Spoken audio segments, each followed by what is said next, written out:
So please pay attention to the questions that are being asked. I don't want to have multiple questions of the same questions, so just pay attention, okay? All right. Whoever wants to go first. Cool. Claressa, Kevin Garcia with Fight Hype. Nice to see you again. Hey, so look, you know, obviously you're moving up, looking to make history. I think begs the obvious question that when you get this win, what's the next step for you? Are you looking to continue on in the heavyweight division? Heard you call out, obviously, some names, some women. If you were to take on any other fight, what weight would it be at, if not heavyweight? Well, one, I don't know what I'm going to do after this fight. You know, it's a couple other heavyweight champions who have been calling on my name, so I'm fighting at heavyweight now. But I'm still undisputed champ at 160 right now as we speak. I have 10 days after the fight to choose whether I stay at 160 or whether I go back down to 160 and defend my undisputed championship, or do I stay at heavyweight and go for the other belts. So that's one. Two, it doesn't matter the weight class. Like, if there's any champion at 154, 160, 168 who want to make a fight with me, and even a champion up at 147, I always say that last because it's going to be a huge push to get down there. But I'm willing to do it for a world title and for history, and just, hey, to say, like, look, I fought at 147 and I fought as heavy as heavyweight, you know, and that had never really been done, you know. So I would love to do that. But I'm not turning down no smoke. Anybody can get some action with me. You know, I'm not turning down none of them. I heard you on the stage. Obviously, you said, you know, you were bothered by... So I was in Tampa last week. I heard Nikisia after the Jake Paul press conference when he referred to Amanda as the GOAT. And you shared your thoughts online. You shared your thoughts today. You mentioned some of those women. So would you be willing to fight like an Amanda Serrano or Alicia Baumgardner, who said your name in the past, at 147? Or is there like what's the limit? If those girls have some world titles at that weight, now, I can't make 140. I know 100% I can't. But 147 for a world title and some history, absolutely. You know, I'm not going to, listen, I'm not exiting out no girl from a fight with me. I used to say, oh, I wouldn't fight this girl because she's my friend. I wouldn't fight that girl because she's my sister. And I wouldn't fight this person. Now, it's like, I'm a smoke. I'm a smoke any girl that want to get smoked. There you go. If you won't smoke with me, I won't smoke with you. You know, I won't smoke with Natasha, Alicia. I think Michaela said she'd fight me before. Natasha Jonas be talking up on the internet, but she turned down 500K, so she really shouldn't be saying nothing. Who turned down $500,000? Women don't even make that in boxing. And you turned down $500,000. Disgusting.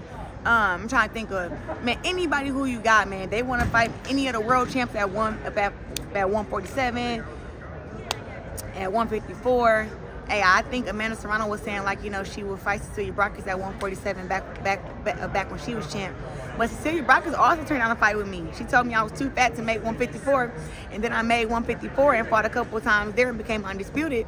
And when we got talking with Cecilia's team was like, oh no, we don't want that fight. So I was kind of mad because the only reason I started the journey to 147 was to get a fight with her at 154, and she just was like, she didn't want to fight. So all these girls just be talking, but you see who racking up their belts in the division and who's still undefeated and PED cleared. You're racking up the belts and those things as well. You know, one fight that's been talked about a lot, that's somebody that you've already fought before. What are your thoughts of after this fight, you and Savannah Marshall mixing up in the PFL? Now, fighting in the PFL against Savannah Marshall, one, I like to fight against MMA fighters inside the cage, not boxers. But it's a fight that would grasp a lot of attention, a lot of eyes, I'm sure. But I don't see why, if Savannah's so bad, why she don't just fight me in boxing and beat me, right? Because ain't that what everybody was saying, right? Wasn't they saying that Savannah Marshall was better than me? She was going to knock me out. And then I got in there and beat the beast up. Now she want to go to MMA. I keep telling Savannah, it don't matter if we run a race, we play football, we play basketball, ping pong. I'm going to win. And then she's talking about MMA, I'm going to win there too. But it just have to be very strategic because I still have boxing fights. So I think if Savannah can't beat me in boxing, I don't see how she's gonna beat me at something that I'm a better street fighter than boxer. So I don't know how she feel like she's gonna beat me in MMA. And I got more experience than her, and I'm a better fighter than her just overall. So we will see what happens in the future. But hey, anybody can get it. Even Savannah, if she wanna fight me inside the cage, let's make it happen. And with that being said, with you being from the city though, what's it mean for you? You said this might be your last fight here in this big fight like that here in the city. What does it mean to get to run this back here in the city, Detroit, like that? And talk to me about the entrance, because you had the big entrance last time. This time you're bringing out Dej Loaf. What's it mean to be back in the city, and what do you think about the entrance? I'm a star, okay? So every time I do something, I gotta do it big. Like, before me, all the women were just getting walked out pretty normal. I done came in with dancers before. I done had a dance routine.